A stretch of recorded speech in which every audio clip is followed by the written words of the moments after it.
Is Black Myth Wukong worth your time? I'm going to keep this short and sweet and say yes, it's absolutely worth picking up. It's fun, it's beautiful, and it has a lot of content to offer. What's going on, guys? My name is Andy Brew, and I am fresh off of not just finishing Black Myth Wukong, but finishing a New Game Plus run of Black Myth Wukong. I just finished New Game Plus. I'm actually on my third run of the game, very close to getting the platinum for the game, which if you know me, I don't really get platinum trophies anymore. You know, I usually just play a game and I had fun with it and I was very satisfied with it, and then I move on to the next thing. But I kept coming back. As I said, I'm on my third New Game Plus run, and it's simply because the game is fun. And I'm just gonna keep it short and sweet with you, and I'm gonna give it to you straight. I think this game, for me personally, is an 8.5 out of 10. Now, of course, that's not enough for someone like me to convince you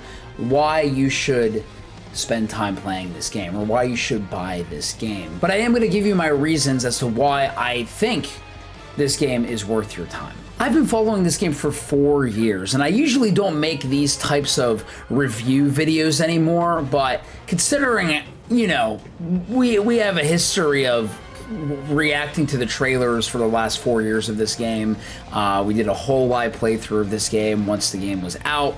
I feel like it's fair to actually just give my thoughts after playing through as much as I could play through. I currently have 73 hours logged into this game, and I'm going to keep logging a little bit more until I get that platinum trophy. First off, the game looks gorgeous. The art direction is top-notch. The landscapes are beautiful.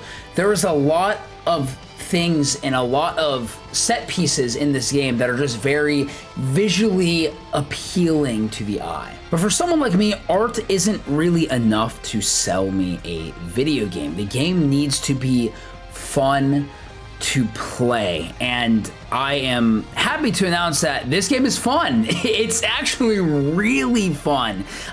You feel really, really powerful when you're controlling Wukong. And typically I don't like feeling overpowered in action games or action RPGs like this, because I feel like it does take away some of the challenge for me. But in this game, it actually feels amazing to be overpowered, especially in New Game Plus, because of how heavy hitting some of your heavy attacks are, how heavy hitting that your finishing light attack is. It feels great. Not only is the combat fun, but it's simple. And at first, it might not seem like that with, you know, some of the mechanics that they throw at you, but the game is actually pretty simple. Your square button attacks, and your circle button dodges, and your triangle button is your heavy attacks. And it all feels great. The basic enemies that you encounter, you know, to be honest, a lot of them kind of just feel like fodder, and they're not really that much of a challenge. You kind of just feel like you're walking all over them, but honestly, in a game like this, I kind of love that. Like I said, this game does a good job of making you feel overpowered, and feeling overpowered in this game, I think, is a good thing. But I will say, outside of, you know, just the basic enemies, another highlight is the boss fights. The boss fights in this game are crazy. Now, not all of them. Some of them are pretty basic. Some of them aren't anything to write home about, but some of like the bigger bosses in this game are just absolutely nuts. Definitely on like a Souls-like scale. And speaking of a Souls-like, a lot of people look at this game, and a lot of people who might initially play like the first like hour or so of this game might, you know, tell you that this game is a Souls-like. It's actually not. This game is not a Souls-like at all, outside of a couple of things that are very similar to Souls games. For example, you go to a shrine to rest, and when you rest, it resets all the enemies, and you restore all your health and all your mana, just like a bonfire does. You also drink from a gourd to heal yourself, and you only have so many drinks until you run out, and then to get more, you have to rest at that bonfire or that shrine. But other than that, that's it. This is an action-adventure game, and I would say that there are 3 games that come to mind that this game, I think, can be compared to the most. That would be God of War, Bayonetta, and actually more recently, Stellar Blade. If you've played Stellar Blade, I would actually say that Stellar Blade and Black Myth Wukong are very, very similar. You know, there's a lot of things that those two games do, and I feel like that is the game that people should be comparing Black Myth Wukong to, is Stellar Blade, because of how similar they are. And I don't think one game is better than the other, you know. I do think, to be completely honest with you, like if you have played Stellar Blade, I feel like Stellar Blade has better combat. I feel like even though the story is mediocre, I actually did enjoy the story a lot in Stellar Blade. And I feel like the levels are just better. You know, there's a lot more to do, a lot more puzzle solving. I think they're just more intricate. However, Black Myth Wukong, I think, for me, was a little more engaging because Black Myth Wukong rewards you exceptionally well for exploring. And like the level design is pretty basic. It's mostly just like routes that you take. They feel very hallway-like.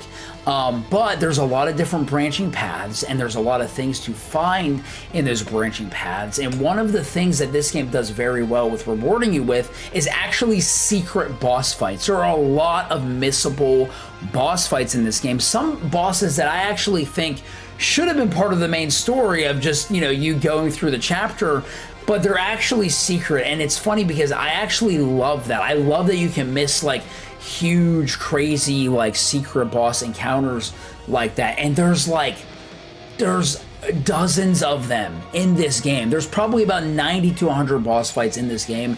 There are dozens of secret boss fights that actually reward you pretty well. For example, there is one of the fights later in the game, you know, there's a whole, you have to find a boss, and it's in chapter 4. You have to, and I'm not gonna spoil anything, or I'm gonna try not to. But you find a boss, you fight this boss gets away from you. You then, towards the end of the chapter, you go on a branching path, you find that same guy again, you fight him again, and that opens a path to an entire, like, optional area of the game. It's completely optional with its own boss fights, with like a side quest or two. And if you actually progress through that optional area, you get an item that will actually make the final boss of that chapter that you're playing substantially easier. So whenever I say like this game really does a good job of rewarding you for like exploration and rewarding you for, you know, just going the extra mile and doing this extra stuff, that's what I mean. Not just with like, you know, the experience of hidden bosses, but also, you know, you get things that are going to actually help make some of the main story stuff a bit easier. The level design isn't all that crazy. Like I said, it's just kind of like, you know, it feels like corridors, but there are, again, a lot of branching paths that you can take that all kind of interweave and connect together. You know, a lot of people who have played the first chapter of this game will kind of say like, oh, this game's like, it just feels like a boss rush. And honestly, in chapter 1, it does kind of feel like that.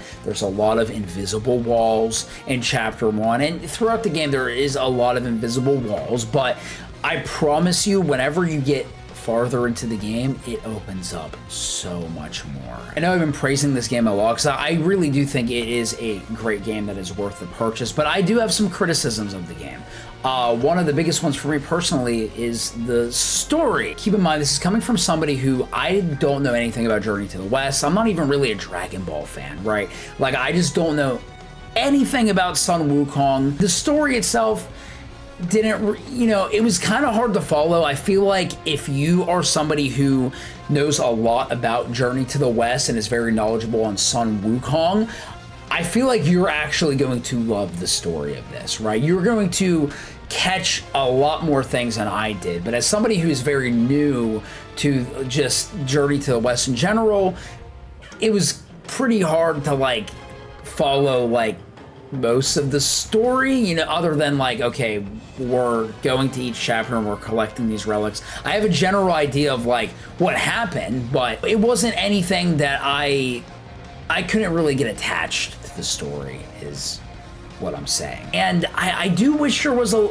a bit more combo variety, and that's where I kind of think about Stellar Blade, which I think Stellar Blade had fantastic combo variety, and you can learn more combos as you go on and things like that. In Black Myth Wukong, you have a couple of light to heavy attack combos, and you kind of mainly just like build off of, you know, those combos in terms of like you can make them stronger, or like you get an earlier like invincibility window whenever you do this one or something like that. That is kind of my other criticism, although there is a magic system in the game where you can learn spells, and you know, some spells actually do give you like a parry. There's the immobilize spell, which freezes enemies and bosses for an extended amount of time. I personally wish there were a couple more spells that they would have given me. However, there are transformations that you can acquire. There's like 70 to 80 different things that you can transform into. Some of them are just in the forms of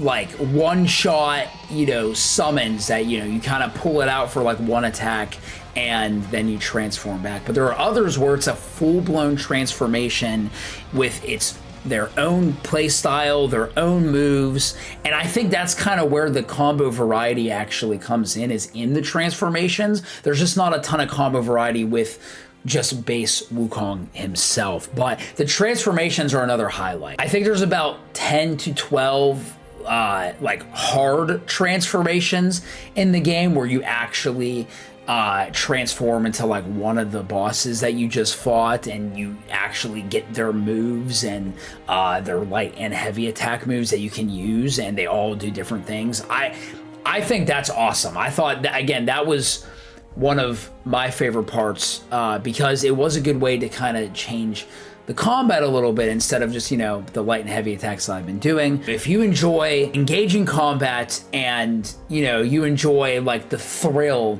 of boss fights while also just being in a world that is very beautiful to traverse to and to look at, I think this game is absolutely worth your time. My first playthrough took me about 45-ish hours, maybe 50 hours, but that's also because, you know, I wanted to go out of my way and fight every single boss that I could. I think it was more around 50 hours, and it was so worth it. Like, I felt like I got my money's worth from it. I felt like I got my time's worth from it, and I think it's going to be worth your time as well if this is a game that you are on the fence about. You can catch my live playthrough, my entire live playthrough, on my channel, and I'm also working on a boss compilation series similar to what I've done in the past with like Elden Ring, Bloodborne, and things like that, of just, you know, kind of a compilation of me fighting all the bosses. They're going to be edited down fights.